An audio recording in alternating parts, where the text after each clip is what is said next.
हा, याचं रडण्याचं कारण होतं कारण की त्याला शाळेला जायचं नव्हतं.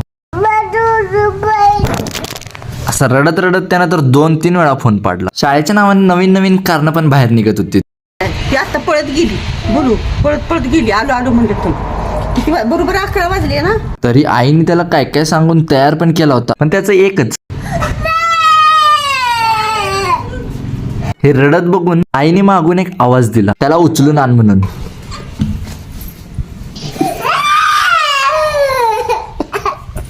त्याला तसं उचलून नेताना मला एक लय हसा येत होतं. तरी त्याला सोडायला आई पण आली होती माझ्यासोबत. आता व्यवस्थित होता. शाळा कुठं आहे?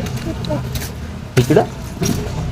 त्याने त्याची शाळा पण व्यवस्थित सांगितली. आता मला वाटलं आतमध्ये गेल्यावर रडतोय की काय, पण होता व्यवस्थित.